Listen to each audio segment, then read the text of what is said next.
എൻ്റെ പേര് ശരൺ. എൻ്റെ വീട് കട്ടപ്പന. ഞങ്ങൾ ഫാമിലിയായിട്ട് ന്യൂസിലാൻഡിലാണ് 2 വർഷമായിട്ട്. അപ്പോൾ ഞാൻ പോകുന്നതിന് മുമ്പ് 2022 മെയ്യിലാണ് ഞങ്ങൾ ന്യൂസിലാൻഡിന് പോകുന്നത്. അതിന് പോകുന്നതിന് മുമ്പായിട്ട് ഞാനിവിടെ ഉടമ്പടി 4ാമത് പുതുക്കിയിട്ട് അപ്പം അതിൻ്റെ 6 നിയോഗങ്ങൾ എനിക്ക് സാധിച്ചു കിട്ടിയത് സാക്ഷ്യം പറയാനാണ് ഞാനിവിടെ നിൽക്കുന്നത്. ആദ്യമായിട്ട് തന്നെ അമ്മ മാതാവിനും തിരുക്കുമാരനും ആയിരം നന്ദി. ഞാനിതിനു മുമ്പ് 2 തവണ ഇവിടെ നിന്ന് സാക്ഷ്യം പറഞ്ഞായിരുന്നു. പോകുന്നതിന് മുമ്പ് ഞങ്ങൾ ന്യൂസിലാൻഡിൽ പോകുന്ന എല്ലാ തടസ്സങ്ങളും മാറാൻ വേണ്ടിയായിരുന്നു ആദ്യത്തെ നിയോഗം. അതെല്ലാം മാറി ഞങ്ങൾക്ക് പോകാൻ അനുവദിച്ചു. അമ്മ മാതാവും ഈശോയും കൂട്ടിയാണ് ഞങ്ങൾ പോയത്. പോകുന്നിടത്തോടെ എല്ലാം അമ്മ മാതാവിൻ്റെ കാശുരൂപവും ഉടമ്പടി തൈലവും ഞങ്ങളുടെ കൂട്ടത്തിലുണ്ടായിരുന്നു. ഞാൻ ഇവിടുന്ന് പോയത് ക്യാപ് കോഴ്സ് എന്നൊരു ബ്രിഡ്ജിങ് പ്രോഗ്രാം ചെയ്യാനാണ്. അവിടെ രജിസ്റ്റേർഡ് നഴ്സായിട്ട് വർക്ക് ചെയ്യണമെങ്കിൽ ആ കോഴ്സ് നമ്മൾ കംപ്ലീറ്റ് ആക്കണം. അതിന് കോഴ്സ് കംപ്ലീറ്റ് ആയ ഉടനെ കംപ്ലീറ്റ് ആവുന്നതിന് മുമ്പ് തന്നെ അവിടെ ഗവൺമെൻറ് DHBയിൽ എനിക്ക് ഗവൺമെൻറ് സെറ്റിങ്ങിൽ ജോലി ലഭിച്ചു. അതാദ്യമായിട്ട് ഞങ്ങളുടെ ബാച്ചിൽ ആദ്യമായിട്ട് എനിക്കാണ് ലഭിക്കുന്നത്. അതുപോലെ തന്നെ വർക്ക് വിസ ആദ്യം ലഭിച്ചത് എനിക്ക്. ഇതെല്ലാം ഞാൻ ഉടമ്പടി വെച്ച കാര്യങ്ങളാണ്. അതുപോലെ ഹസ്ബൻഡിന് ജോലി, ഹസ്ബൻഡ് നഴ്സാണ്, കുഞ്ഞിന് സ്കൂളിങ്, അതുപോലെ തന്നെ ഞങ്ങൾക്ക് വീട്, ഇതെല്ലാം ഞാൻ ഉടമ്പടി വെച്ച 6 നിയോഗങ്ങളാണ്. അതുപോലെ തന്നെ PR ജസ്റ്റ് ഞാൻ വെച്ചു. എനിക്കറിയാം കുറേ സമയമെടുക്കും. പക്ഷേ ഞങ്ങൾക്ക് അവിടെ ചെന്ന് 6 മാസത്തിനുള്ളിൽ ന്യൂസിലാൻഡ് റെസിഡൻസി ഞങ്ങൾക്ക് കിട്ടി. അത് പെട്ടെന്നൊരു റൂള് വരുമായിരുന്നു. ഞങ്ങൾ മെയ്യിൽ പോകുന്നു, ജൂലൈയിൽ അവിടെ ഒരു റൂള് വരുന്നു. ആ ജൂലൈ 31 മുമ്പ് ഞങ്ങൾ PR അപ്ലൈ ചെയ്യുവാണെങ്കിൽ, അല്ലെങ്കിൽ നമുക്ക് പുതിയ രീതിയിലുള്ള PR ആയിരിക്കും. ഞങ്ങൾ പെട്ടെന്ന് അപ്ലൈ ചെയ്തു. 6 മാസത്തിനുള്ളിൽ ഞങ്ങൾക്ക് റെസിഡൻസ് ലഭിച്ചു. അങ്ങനെ 6 നിയോഗങ്ങളും. അപ്പോൾ PR അപ്ലൈ ചെയ്തപ്പോഴെല്ലാം ഞാൻ കാശുരൂപം എൻ്റെ കയ്യിലുണ്ടായിരുന്നു. ഓരോന്ന് സെൻഡ് ചെയ്യുമ്പോഴും കാശുരൂപം ഞാൻ സിസ്റ്റത്തേൽ മുട്ടിച്ച് ഉടമ്പടി തൈലം കൊണ്ട് കുരിശ് വരച്ച് വിശ്വാസപ്രമാണം ചൊല്ലിയാണ് ഞാനെല്ലാം ചെയ്തത്. അങ്ങനെ 6 നിയോഗങ്ങളും എനിക്ക് ലഭിച്ചു. എനിക്ക് ഗവൺമെൻറ്റിലാണ് ജോലി ലഭിച്ചത്. അവിടുത്തെ ഡിസ്ട്രിക്ട് ഹെൽത്ത് ബോർഡ് രജിസ്റ്റേർഡ് നഴ്സായിട്ട് ഞങ്ങൾ ജോലി ലഭിച്ച് ഒരു 2-3 മാസം കഴിഞ്ഞപ്പോൾ തന്നെ കിട്ടിയ സാലറിയേക്കാളും കുറച്ചുകൂടി സാലറിയിൽ ഞങ്ങൾക്കവിടെ അങ്ങനെ ഇൻക്രിമെൻറ്റ് ലഭിച്ചു. അപ്പം പണ്ട് ഒരു 2-3 വർഷം മുമ്പ് സാലറി ഇൻക്രിമെൻറ്റ് അവിടെ നോക്കുന്നുണ്ടായിരുന്നു. പക്ഷേ ഞങ്ങൾ ചെന്ന് കഴിഞ്ഞിട്ടാണ്. അപ്പോൾ ആ പഴയ സാലറിയും കൂടെ ഞങ്ങൾക്ക് ലഭിച്ചു. അതുപോലെ തന്നെ ഞാൻ രജിസ്റ്റേർഡ് നഴ്സായിട്ട് സൗദിയിലായിരുന്നു ആദ്യം വർക്ക് ചെയ്തത്. അങ്ങനെ 1.5 വർഷം കോവിഡിൻ്റെ സമയത്ത് ഞങ്ങൾ നാട്ടിലായിരുന്നു. അപ്പം OET ക്ലിയർ ചെയ്തു. എല്ലാ തടസ്സങ്ങളും ഇവിടെ വന്ന് ഉടമ്പടി എടുത്തു കഴിഞ്ഞിട്ടാണ് എല്ലാം ക്ലിയർ ആയത്. അപ്പോൾ അവിടെ ചെന്ന് കഴിഞ്ഞ് ഇവിടുന്ന് പോകുന്നതിന് മുമ്പ് എനിക്ക് സർവൈക്കൽ ഡിസ്ക് പ്രൊലാപ്സ് എന്നും പറഞ്ഞ് ഒരു കണ്ടീഷൻ ഉണ്ടായിരുന്നു. അതായത് എനിക്ക് ഭയങ്കര സിവിയർ നെക്ക് പെയിൻ ആയിരുന്നു. എനിക്ക് എക്സാം എഴുതാൻ പറ്റുന്നില്ലായിരുന്നു. അങ്ങനെ ഞാൻ അച്ഛനെ വന്ന് കണ്ടു. അച്ഛൻ എൻ്റെ കഴുത്തിൽ പിടിച്ച് പ്രാർത്ഥിച്ചു. എന്നിട്ട് അച്ഛൻ പറഞ്ഞു, നിനക്ക് ഈ മാസം തന്നെ നിനക്ക് എക്സാം എഴുതാൻ പറ്റും. അപ്പം ഞാൻ അച്ഛനോട് പറഞ്ഞു, അച്ഛൻ ഞങ്ങൾക്ക് ന്യൂസിലാൻഡിന് പോകാനാണ്. കാരണം അറ്റ് എ ടൈം ഞങ്ങൾക്ക് 3 പേർക്കൂടെ പോകാം. അച്ഛനോട് പറഞ്ഞു, അച്ഛൻ ഞങ്ങളുടെ പൈസയൊന്നുമില്ല, അങ്ങോട്ട് പോകണമെങ്കിൽ നല്ല ചിലവുണ്ട്. 17 ലാക്കാണ് ഞങ്ങൾക്ക് 3 പേർക്കൂടെ. ക്യാപ് കോഴ്സിന് 6 ലാക്കായി. അതുകൂടെ ചിലവ് കാര്യങ്ങളെല്ലാം 17 ലാക്കായി. ഞങ്ങൾക്ക് എങ്ങനെ അത് കിട്ടി എന്നറിയത്തില്ല. ഞങ്ങളുടെ ഫ്രണ്ട്സ്, അതുപോലെ ഞങ്ങളുടെ ഒരു ആൻറ്റി, ഞങ്ങൾ വിചാരിക്കാത്ത പലരും ഞങ്ങൾക്ക് ആ പൈസ ഞങ്ങൾക്കെല്ലാം അത് ലഭിച്ചു. അങ്ങനെ എല്ലാ തടസ്സങ്ങളും മാറി അവിടെ ചെന്നു. അപ്പം ഇവിടെ വെച്ച് എനിക്ക് ഡിസ്ക് പ്രൊലാപ്സ് ഉണ്ടായിരുന്നു. ആ നെക്ക് പെയിൻ അച്ഛൻ പ്രാർത്ഥിച്ച് കഴിയുമ്പോൾ എനിക്ക് കംപ്ലീറ്റ് ആയിട്ട് കുറഞ്ഞായിരുന്നു. അത് കഴിഞ്ഞ് ഈ 2-3 മാസം മുമ്പ് 2023 ഒക്ടോബർ ലാസ്റ്റ് എനിക്ക് പിന്നെയും ആ പെയിൻ വന്നു. അപ്പോൾ എൻ്റെ മനസ്സിൽ ഞാൻ ഈ സാക്ഷ്യങ്ങളൊന്നും എനിക്കിവിടെ വന്ന് പറയാൻ പറ്റിയില്ല. ഈ 6 നിയോഗങ്ങൾ 6ഉം സാധിച്ചു. അപ്പം എൻ്റെ മനസ്സിൽ ഞാൻ ഇവിടെ വന്ന് സാക്ഷ്യം പറഞ്ഞു കഴിഞ്ഞാൽ ആ അസുഖം പൂർണ്ണമായിട്ട് മാറുമെന്ന് എനിക്കറിയാം. അപ്പം ഞാൻ അവിടെ നമുക്ക് GPനെ കാണാൻ പറ്റുള്ളൂ, കൺസൾട്ടൻറ്റിനെ കാണാൻ പറ്റത്തില്ല. അങ്ങനെ GPനെ കണ്ടു. അവിടെ MRI ചെയ്യാൻ പറ്റത്തില്ല എന്ന് പറഞ്ഞു. കാരണം ക്രിസ്മസ് ടൈമാണ്, വെക്കേഷനാണ്, എല്ലാം ഡിലേ ആയിരുന്നു. അപ്പോൾ ഞാൻ ACC എന്ന് പറഞ്ഞൊരു ക്ലെയിമിൻ്റെ അണ്ടറിലായി. എനിക്ക് ഒക്ടോബർ മുതൽ ഇന്ന് വരെ അവരെനിക്ക് കിട്ടേണ്ട സാലറി ഫുൾ 100% എനിക്ക് അവർ പേ ചെയ്യുന്നു. ഞാൻ ഒക്ടോബർ മുതൽ ജോലിക്ക് പോയിട്ടില്ല. അപ്പോൾ ഞങ്ങൾ പെട്ടെന്ന് നാട്ടിൽ വന്നു MRI ചെയ്യാൻ. ആദ്യം അമൃത ഹോസ്പിറ്റലിൽ പോയി. സെർവൈക്കൽ ബ്രേക്കിൽ ന്യൂറാൾജിയ എന്ന് അവർ ഡയഗ്നോസ് ചെയ്തു. സെർവൈക്കൽ ഡിസ്കെക്ടമി എന്ന പ്രൊസീജിയർ പെട്ടെന്ന് ചെയ്യാൻ പറഞ്ഞു. ഞങ്ങൾ സെക്കൻഡ് ഒപ്പീനിയൻ രാജഗിരി ഹോസ്പിറ്റലിൽ ഒരു ഡോക്ടറിനോട് ചോദിച്ചു. എൻ്റെ ഒരു കസിൻ ഓർത്തോപെഡിക് സർജനായിരുന്നു. അപ്പോൾ പുള്ളിയും പറഞ്ഞു ഈ സെയിം കാര്യം, സെർവൈക്കൽ ഡിസ്കെക്ടമി. അപ്പോൾ പക്ഷേ എനിക്ക് ഭയങ്കര പേടിയായിരുന്നു. നെക്കിന് എന്തെങ്കിലും പ്രശ്നം വന്നു കഴിഞ്ഞാൽ കുഞ്ഞുണ്ട് 5 വയസ്സ്, അപ്പോൾ എന്തെങ്കിലും പ്രശ്നം വരുമോ, ജോലിക്ക് ചെയ്യാൻ പറ്റുമോ എന്നൊക്കെ. അങ്ങനെ ഞാൻ ചെയ്തില്ല. അടുത്തൊരു ഡോക്ടറെ കൂടെ കണ്ടു, ഇൻഡോ അമേരിക്കൻ ഡോക്ടർ പരമേശ്വരൻ. ആ ഡോക്ടറും ഇത് തന്നെ പറഞ്ഞു. പെട്ടെന്ന് എനിക്ക് എൻ്റെ മനസ്സിൽ തോന്നുവാണ്, ഇവിടെ വന്ന് ഉടമ്പടി എടുത്ത് അച്ഛനെ കണ്ടാൽ എൻ്റെ അസുഖം എല്ലാം മാറി. ഞാൻ സാക്ഷ്യം പറയാത്തത് കൊണ്ടാവും. ഉടമ്പടി നാളെ വന്ന് ഉടമ്പടി എടുക്കാമെന്ന് ഇങ്ങനെ വിചാരിക്കുന്നു. അന്ന് തന്നെ ഞങ്ങളുടെ അടുത്ത് തന്നെ ഒരു ഡോക്ടർ, കോട്ടയത്ത് ഒരു ഡോക്ടറെ വീട്ടിൽ പോയി കാണാൻ എൻ്റെ മനസ്സിലിങ്ങനെ പേരിങ്ങനെ മന്ത്രിച്ചുകൊണ്ടിരിക്കും. അങ്ങനെ ഞങ്ങൾ പെട്ടെന്ന് ആ ഡോക്ടറെ അടുത്ത് പോയപ്പോൾ ആ ഡോക്ടർ പറഞ്ഞു, ഇത് നിൻ്റെ C5 C6 ഭയങ്കര ബൾജായിട്ട് പുറത്തോട്ട് തള്ളി നിൽക്കുകയാണ്, അതുകൊണ്ടാണ് നിനക്ക് ഇത്രയും സിവിയർ പെയിൻ. പക്ഷേ നിനക്ക് സർജറി ഒന്നും ചെയ്യണ്ട, ജസ്റ്റ് ട്രാക്ഷൻ കൊണ്ട് ക്യൂർ ആവുന്നതേ ഉള്ളൂ. അപ്പോൾ ഭയങ്കര കൂളായിട്ടാണ് ആ ഡോക്ടർ പറഞ്ഞത്. കാരണം ബാക്കി അമൃതയിലെയും രാജഗിരി അതുപോലെ എല്ലാ ഹോസ്പിറ്റലിലെയും വലിയ വലിയ ഹോസ്പിറ്റലിലെ ഡോക്ടേഴ്സ് എല്ലാം ഇമ്മീഡിയറ്റ് ആയിട്ട് സെർവൈക്കൽ ഡിസ്കെക്ടമി എന്ന് പറഞ്ഞ പ്രൊസീജിയർ ചെയ്യാൻ പറഞ്ഞു. പക്ഷേ ഈ ഡോക്ടർ ഭയങ്കര കൂളായിട്ട് പറഞ്ഞു. അങ്ങനെ ഞങ്ങൾ ട്രാക്ഷൻ ഇടാൻ തീരുമാനിച്ചു, മെഡിസിൻ കഴിക്കാൻ തീരുമാനിച്ചു. ആ ഡോക്ടർ പറഞ്ഞത് പ്രകാരം ട്രാക്ഷൻ സ്റ്റാർട്ട് ചെയ്തു. പിറ്റേ ദിവസം ഇവിടെ ഒന്ന് ഉടമ്പടി എടുത്തു. അപ്പോൾ എൻ്റെ മനസ്സിലെപ്പോഴും അച്ഛൻ എപ്പോഴും ഇവിടെ പറയുന്നതാണ്, നമ്മൾ മാതാവിനെ ഈശോനെയാണ് കാണേണ്ടത്, അല്ലാതെ എന്നെയല്ല. അപ്പോൾ ഞാനിവിടെ വന്ന് മാതാവിൻ്റെ മുമ്പിൽ ആ റിപ്പോർട്ട്, MRIയുടെ റിപ്പോർട്ട്, ട്രീറ്റ്മെൻറ്റിൻ്റെ എല്ലാ റെക്കോർഡ്സും ഞാൻ മാതാവിന് മുമ്പിൽ സമർപ്പിച്ചു. അത് കഴിഞ്ഞ് കുറച്ച് ദിവസം ഞങ്ങൾ ട്രാക്ഷൻ ഇട്ടു, ഒരു 1 month ട്രാക്ഷൻ ഇട്ടു. പക്ഷേ അത് കഴിഞ്ഞ പിന്നെ ഞാൻ ട്രാക്ഷൻ ഇടാതെ ഇന്ന് വരെ ഞാൻ ട്രാക്ഷൻ പിന്നെ ഇട്ടിട്ടില്ല.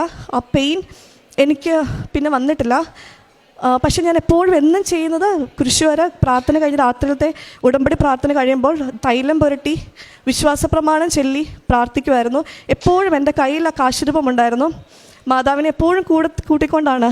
കാരണം not by merit but by grace. എൻ്റെ യോഗ്യതയാലല്ല ഞാനിവിടെ നിൽക്കുന്നതും ജോലി ലഭിച്ചതും ഞങ്ങൾക്ക് 2 പേർക്കും നല്ല ജോലി അവിടെ ലഭിച്ചതും എല്ലാം അമ്മ മാതാവ് തിരുക്കുമാരനോട് പറഞ്ഞ് അമ്മയുടെ മുന്നിൽ വന്ന് ഞാൻ സാക്ഷ്യം പറയുമെന്ന് പറഞ്ഞപ്പോഴാണ് ഇതെല്ലാം എൻ്റെ ക്യൂറായത്. അങ്ങനെ ഞങ്ങൾ അടുത്ത ഞായറാഴ്ച തിരിച്ച് ന്യൂസിലാൻഡിന് പോവുകയാണ്. പക്ഷേ അതുപോലെ തന്നെ ഞാൻ ഒക്ടോബർ മുതൽ ഞാൻ ജോലി ചെയ്യുന്നില്ല. പക്ഷേ 100% എനിക്ക് അവിടെ എത്രയാണോ കിട്ടുന്നത് ആ സാലറി എനിക്ക് ഇപ്പോഴും ഇന്ന് വരെ കിട്ടിക്കൊണ്ടിരിക്കുന്നു. അതുപോലെ തന്നെ ഞങ്ങളുടെ ഒരു ആഗ്രഹമായിരുന്നു ഓസ്ട്രേലിയക്ക് മൂവ് ചെയ്യുക എന്നുള്ളത്. അതിൻ്റെ PR-ൻ്റെ പേപ്പറൊക്കെ തടസ്സപ്പെട്ട് കിടക്കുമായിരുന്നു. അപ്പോൾ ഞാനിവിടെ ഉടമ്പടിയിൽ അത് വെച്ചിട്ടുണ്ടായിരുന്നു. ഞാൻ ഉടമ്പടി എടുത്ത് 2 ആഴ്ച കഴിഞ്ഞപ്പോൾ ഓസ്ട്രേലിയയുടെ PR-ൻ്റെ പേപ്പറൊക്കെ പെട്ടെന്ന് ഫാസ്റ്റായിട്ട് എല്ലാം മൂവ് ചെയ്യാൻ തുടങ്ങി. എനിക്ക് പെട്ടെന്ന് മെഡിക്കൽ എടുക്കാൻ പറ്റി, പോലീസ് ക്ലിയറൻസ് എല്ലാം അവിടെ പോകുന്നതിന് മുമ്പ് തന്നെ എല്ലാം അതിപ്പോൾ ക്ലിയർ ചെയ്തു. അതിൻ്റെ പേപ്പർ വർക്ക് സ്റ്റാർട്ട് ചെയ്തു. അതും എനിക്ക് അവിടെ ഒരു എംപ്ലോയറെ കിട്ടി. ആ എംപ്ലോയർ ഞങ്ങൾക്ക് 3 പേർക്കും PR തന്നുകൊണ്ട് 186 സ്പോൺസർഷിപ്പ് വിസ അതിൽ ഞങ്ങളെ കൊണ്ടുപോവാണ്.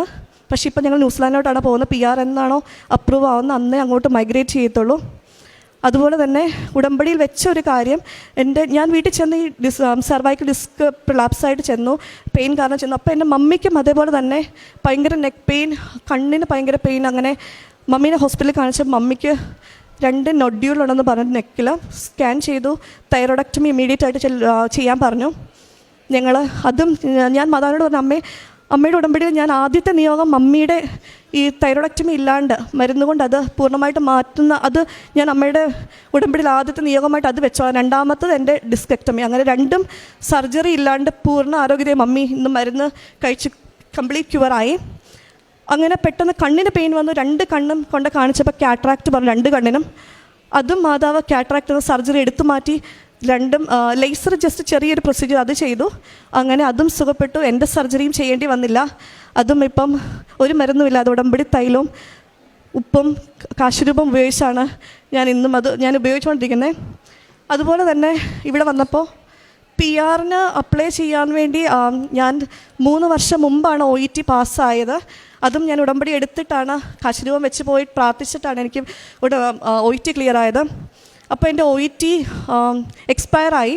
അപ്പോൾ ഇവിടെ വന്നപ്പോൾ എനിക്ക് പെയിനാണ്, എക്സാമൊന്നും എഴുതാൻ പറ്റത്തില്ല. അപ്പോൾ ചുമ്മാ എനിക്ക് തോന്നുവാണ് ജസ്റ്റ് ഒന്ന് PT ട്രൈ ചെയ്യാം. പോകുന്നതിന് മുമ്പ് ഞങ്ങൾ സൺഡേ പോകുന്നത്, അതിന് മുമ്പ് PT ട്രൈ ചെയ്യാമെന്ന് വിചാരിച്ചു. PT എന്താണെന്ന് എനിക്കറിയത്തില്ല. എക്സാം എല്ലാവരും പറയുന്നു OET-നേക്കാളും എളുപ്പമാണ്. പക്ഷെ ഞാൻ ജസ്റ്റ് 3 days ഞാൻ ചുമ്മാ യൂട്യൂബ് വീഡിയോയൊക്കെ കണ്ട് ജസ്റ്റ് നോക്കി.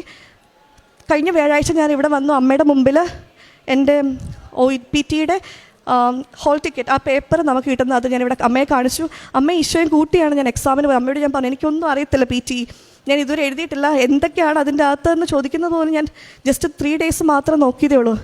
പക്ഷേ ഞാൻ അമ്മയുടെ കാശുരൂപം വെച്ച് ഈശോയോട് ഞാൻ പറഞ്ഞു, ഈശോയെ മലകൾ നിരപ്പാക്കി പിച്ചളവാതിൽ തിരുമ്പോടാൽ ഒടിച്ച് നീ എനിക്ക് മുമ്പേ അമ്മയും കൂട്ടി അവിടെ വന്ന് ആ സിസ്റ്റത്തിന് മുമ്പിൽ എനിക്ക് വേണ്ട രീതിയിൽ എനിക്ക് ജസ്റ്റ് പാസ്സാവേണ്ട മാർക്ക് മാത്രം. പക്ഷേ ഫസ്റ്റ് അറ്റംപ്റ്റിൽ തന്നെ എനിക്ക് കിട്ടേണ്ടതിനേക്കാളും കൂടുതൽ മാർക്കോടെ PT ക്ലിയറായി. അങ്ങനെ കഴിഞ്ഞ ദിവസം ഞങ്ങൾ PR-ന് അപ്ലൈ ചെയ്തു. അങ്ങനെ ഒത്തിരി തടസ്സങ്ങൾ. അതുപോലെ തന്നെ ഹസ്ബൻഡിന് ഞാൻ ഇതിനകത്ത് ഉടമ്പടി വെക്കാത്തൊരു കാര്യമാണ്. ഞങ്ങൾ അവിടെ ചെല്ലുന്നതിന് മുമ്പായിട്ട് തന്നെ ന്യൂസിലാൻഡിൽ പോകുന്നതിന് മുമ്പായിട്ട് ഒരു 5-8 മാസമായിട്ട് ഭയങ്കര കഫായിരുന്നു. ഇവിടുന്ന് പോകുന്ന സമയം കോവിഡ് കൂടിയിരിക്കുവാണ്. അപ്പം എല്ലാവർക്കും ഒരു സംശയം കോവിഡാണോ. അത് ഞാൻ ഉടമ്പടി തൈലം വെച്ച് പ്രാർത്ഥിച്ച് ഉപ്പ് കൊടുത്ത് അങ്ങനെയാണ് അത് 6 ദിവസത്തെ ഡേറ്റ് ഇട്ട് പ്രാർത്ഥിച്ചു. അതും കംപ്ലീറ്റ് ക്യൂറായി. അതുപോലെ തന്നെ ഒരു ഉടമ്പടി ധ്യാനത്തിൽ എൻ്റെ കുഞ്ഞിൻ്റെ 2 ചെവിയും പൊട്ടിയൊലിക്കുമായിരുന്നു. കമ്മൽ ഇട്ട് ആ ഭാഗം മുഴുവൻ പൊട്ടിയൊലിക്കുമായിരുന്നു. അത് ഞാൻ ഉടമ്പടി വെച്ചിട്ടുള്ളതല്ല. അപ്പോൾ അച്ഛൻ ഉടമ്പടി ധ്യാനത്തിൽ ചെവി പൊട്ടിയൊലിക്കുന്ന ആളുകൾ അത് ഈശോ സുഖപ്പെടുത്തുന്നതായിട്ട് പറഞ്ഞു. അപ്പോൾ പിന്നെ അതും മാറിക്കിട്ടി. ഇതുവരെ പിന്നെ അങ്ങനെ ഒരു അസുഖം വന്നിട്ടില്ല. അങ്ങനെ അമ്മ മാതാവിനും തിരുക്കുമാരനും 1000 നന്ദി. അമ്മയുടെ പ്രത്യക്ഷന് സ്ഥിരസാക്ഷിയായി ഈശോയുടെ നാമത്തിൽ എന്നെ ഉയർത്തിയതിന് 1000 നന്ദി പറയുന്നു. ഞാൻ ചെയ്ത കാരുണ്യ പ്രവർത്തികൾ എന്ന് വെച്ച് കഴിഞ്ഞാൽ ന്യൂസിലാൻഡിൽ ചെല്ലുമ്പോൾ ഭയങ്കര പാടാണ്. നമുക്ക് രോഗികളെ കാണാനോ അല്ലെങ്കിൽ അങ്ങനെ സഹായങ്ങൾ ചെയ്യാനോ ഒക്കെ പാടാണ്. അപ്പം ഞാൻ ചെയ്യുന്നത്, എനിക്ക് 4 അല്ലെങ്കിൽ 5 പേഷ്യൻറ്റിനെയാണ് അവർ അലോക്കേറ്റ് ചെയ്യുന്നത്. 4 പേഷ്യൻറ്റിനെയാണ്. ഞാൻ പീഡിയാട്രിക്കിലാണ് വർക്ക് ചെയ്യുന്നത്. അപ്പോൾ എൻ്റേതല്ലാത്ത പേഷ്യൻറ്റിൻ്റെ അടുത്ത് പോയി ഞാൻ വേറെ സ്റ്റാഫിൻ്റെ ആയിരിക്കും, പക്ഷേ അവർക്ക് വേണ്ട കാര്യങ്ങൾ ഞാൻ ചെയ്തു കൊടുക്കും. മെഡിസിൻ ആണെങ്കിൽ പെയിനുള്ള മെഡിസിൻ കൊടുക്കും. ഞാൻ ജസ്റ്റ് അവരോട് ഇൻഫോം ചെയ്യും, ഞാൻ ചെയ്തോളാമെന്ന് പറഞ്ഞ്. അങ്ങനെ എൻ്റേതല്ലാത്ത പേഷ്യൻ്റെ കാര്യങ്ങളാണ് ഞാൻ ചെയ്യുന്നത്. പിന്നെ നാട്ടിലോട്ട് ഞാൻ വിളിച്ച് പറഞ്ഞ് ഓർഫണേജ് അങ്ങനെയൊക്കെ ഞാൻ ചെറിയ ചെറിയ സഹായങ്ങൾ ചെയ്യാറുണ്ട്. പിന്നെ ഇവിടെ പോകുന്നതിന് മുമ്പും ഞാൻ കൂടുതൽ പത്രം മേടിച്ച് ഞാനും എൻ്റെ മോളും കൂടെ പോയാണ് ഗവൺമെൻറ് ഹോസ്പിറ്റലിൽ, അതുപോലെ തന്നെ മെഡിക്കൽ കോളേജിൻ്റെ വഴിവക്കത്ത് കിടക്കുന്ന പേഷ്യൻറ്റിനെ അല്ലെങ്കിൽ അങ്ങനത്തെ രോഗികളെയാണ് ഞങ്ങൾ കാണുന്നത്. അവർക്ക് പോയി ഫുഡ് മേടിച്ച് കൊടുക്കുക, ഞങ്ങൾക്ക് കിട്ടിയ സാക്ഷ്യം ഞങ്ങൾ പറയുക. അപ്പം ഗവൺമെൻറ് ഹോസ്പിറ്റലിലൊക്കെ പോകുമ്പോൾ ഞങ്ങളുടെ സാക്ഷ്യം കേട്ട് ഒത്തിരി ആളുകൾ ഇവിടെ വന്നിട്ടുണ്ട്. ഒത്തിരി പേര് ഉടമ്പടി എടുത്തിട്ടുണ്ട്. എൻ്റെ മോള് ഒരു 3.5 വയസ്സ് വരെ ക്ലിയറായിട്ട് സംസാരിക്കത്തില്ലായിരുന്നു. അവൾ ജസ്റ്റ് കുറച്ച് വേർഡ്സ് മാത്രമേ പറയത്തുള്ളായിരുന്നു. അച്ഛനെ കണ്ട് അച്ഛൻ പ്രാർത്ഥിച്ചു. ഒരു 2 weeks കഴിഞ്ഞപ്പോൾ 3.5 വയസ്സായിട്ടും അവൾ അങ്ങനെ ക്ലിയറായിട്ട് സംസാരിക്കുന്നില്ലായിരുന്നു. അച്ഛൻ പ്രാർത്ഥിച്ച് കഴിഞ്ഞ് 2 weeks കഴിഞ്ഞപ്പോൾ ഞങ്ങൾ പറയുന്ന എന്താണോ അത് കറക്റ്റായിട്ട് അവൾ റെസ്പോണ്ട് ചെയ്യാൻ തുടങ്ങി. ഇപ്പം നന്നായിട്ട് സംസാരിക്കുന്നുണ്ട്. ഇന്നലെ ഇവിടെ വന്നിട്ടുണ്ടായിരുന്നു.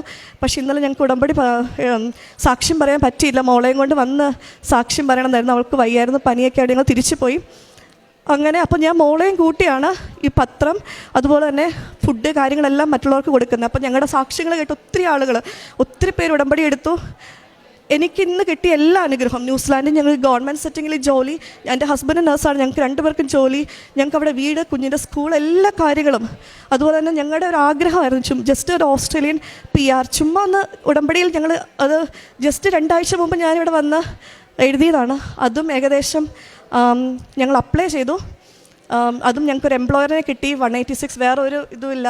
അവിടെ അങ്ങോട്ട് 3 months അക്കോമഡേഷൻ എല്ലാം തന്നുകൊണ്ടാണ് ഞങ്ങൾ പോകുന്നത്. അത് PR-ന് അപ്ലൈ ചെയ്തേക്കുന്നു. അതും പെട്ടെന്ന് കിട്ടുമെന്ന് ഉറച്ച് വിശ്വസിക്കുന്നു. ഇതെല്ലാം ചെയ്ത് അമ്മയുടെ കാശുരൂപവും ഉടമ്പടി തൈലവും എപ്പോഴും ഞങ്ങൾ വിശ്വാസപ്രമാണം ചൊല്ലി കുരിശ് വരയ്ക്കുമ്പോഴും അല്ലാതെ എന്തെങ്കിലും തടസ്സങ്ങൾ ഉണ്ടാകുമ്പോൾ അതെല്ലാം തടസ്സം മാറി കിട്ടുന്നത് അമ്മയുടെ കാശുരൂപം, ഉടമ്പടി തൈലം, ഉപ്പ്, ഇത് 3 ഉപയോഗിച്ചാണ്. അങ്ങനെ അമ്മ മാതാവിനും തിരുക്കുമാരനും 1000 നന്ദി.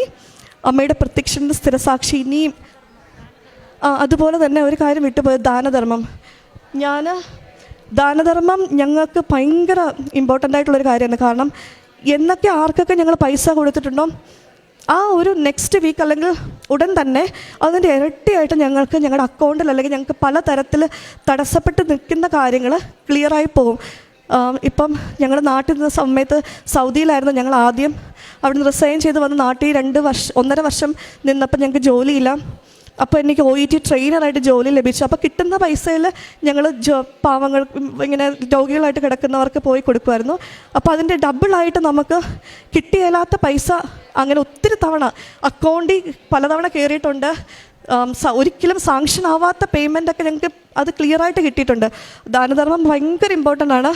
ഇപ്പോഴും ഞങ്ങൾക്ക് ദാനധർമ്മം ഒന്നും പണ്ടില്ലായിരുന്നു, ഇതെല്ലാം ഉടമ്പടി എടുത്തു കഴിഞ്ഞിട്ടാണ് ദാനധർമ്മം. അതുപോലെ കുർബാന, കുമ്പസാരം, ഇതൊക്കെ സൺഡേ മാത്രം കുർബാനയ്ക്ക് പോകുന്ന ഒരാളായിരുന്നു. പക്ഷേ ഞാൻ 2019 മുതൽ ഉടമ്പടിയിലാണ്. ഓൺലൈൻ ഉടമ്പടി 2019, 2021 ഇവിടുന്ന് തീർത്ഥാടന ഉടമ്പടി എടുത്തത്. പക്ഷേ കുറച്ച് നാൾ, എനിക്കൊന്നൊരു 15 ഡേയ്സ് ഞങ്ങൾക്ക് ഇടയ്ക്ക് ഉടമ്പടി പ്രാർത്ഥനയൊന്നും ചെല്ലാൻ പറ്റിയില്ല. ആ 15 ഡേയ്സ് ഭയങ്കര പ്രശ്നങ്ങളായിരുന്നു. പിന്നെ തിരിച്ച് ഉടമ്പടിയിലോട്ട് വന്നപ്പോൾ എല്ലാം നോർമലായിട്ട് പോകുന്നു. ഉടമ്പടി ഇല്ലാത്തൊരു ജീവിതം ചിന്തിക്കാൻ പറ്റുന്നില്ല. അങ്ങനെ 6 നിയോഗങ്ങളല്ല, ഒരു 6000 നിയോഗങ്ങൾ അമ്മ ഈശോയിലൂടെ സാധിച്ചു തന്നിട്ടുണ്ട്.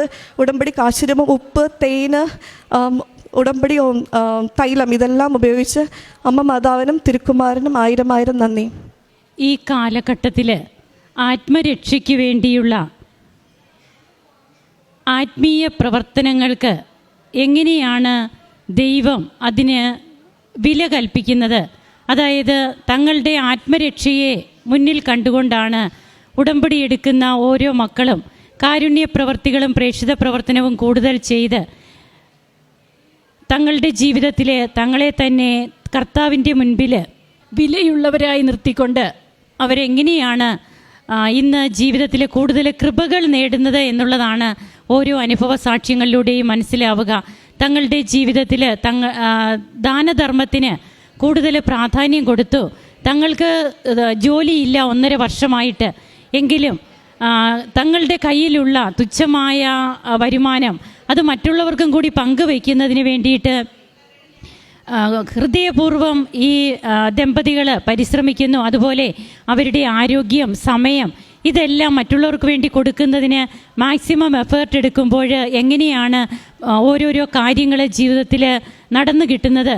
ന്യൂസിലൻഡിലേക്ക് പോകുന്ന കാര്യങ്ങളും, പിന്നീട് ഈ മകളുടെ തന്നെ ഓപ്പറേഷൻ വേണമെന്ന് പറഞ്ഞത് ഓപ്പറേഷൻ കൂടാതെ സെർവിക്കൽ സർജറി, അതൊക്കെ പിന്നീട് മാറുന്നതും, അതുപോലെ മറ്റ് രോഗസൗഖ്യങ്ങളും തങ്ങളുടെ കുഞ്ഞിനെയും കൂടെ കൊണ്ടുപോയാണ് ഹോസ്പിറ്റലുകളിലൊക്കെ മറ്റുള്ളവരെ ശുശ്രൂഷിക്കുവാൻ പോകുമ്പോൾ കൊണ്ടുപോയിരുന്നത് എന്നാണ് നാം കേട്ടത്. കുഞ്ഞിന് സംസാരശേഷി ഇല്ലായിരുന്നു 3.5 വയസ്സ് വരെ.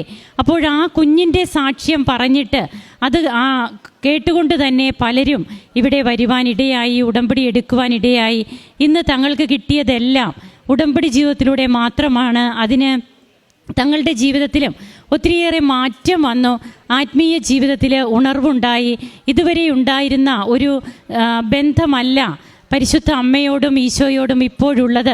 ദൈവസ്നേഹത്തോടെ കൂടുതൽ കാര്യങ്ങൾ ചെയ്യുവാനും, അതുപോലെ ആത്മീയ ജീവിതത്തിന് കൂടുതൽ മൂല്യം കൊടുത്തുകൊണ്ട് തന്നെ, പ്രാധാന്യം കൊടുത്തുകൊണ്ട് തന്നെ മുമ്പോട്ട് പോകുവാനും തങ്ങൾക്ക് കഴിയുന്നു. അങ്ങനെ കൃപകൾ ലഭിച്ച് നന്ദി പറയുന്ന ഈ കുടുംബത്തെ ദൈവസന്നിധിയിൽ സമർപ്പിച്ചുകൊണ്ട് നമുക്കും കരങ്ങളടിച്ച് ഈശോയ്ക്കും അമ്മയ്ക്കും നന്ദി പറയാം, ദൈവത്തെ ആരാധിക്കാം, മഹത്വപ്പെടുത്താം. അത്യപൂർവ ദൈവാനുഭവങ്ങൾ ഇനി നിങ്ങൾക്കും സ്വന്തം. ഈ യൂട്യൂബ് ചാനൽ ഇതുവരെ സബ്സ്ക്രൈബ് ചെയ്തിട്ടില്ലെങ്കിൽ ഇപ്പോൾ തന്നെ സബ്സ്ക്രൈബ് ചെയ്യുക. ഈ വീഡിയോ ഇപ്പോൾ തന്നെ നിങ്ങളുടെ സുഹൃത്തുക്കൾക്ക് ഷെയർ ചെയ്തുകൊണ്ട് കർത്താവിൻ്റെ പ്രേക്ഷിതരാകുക.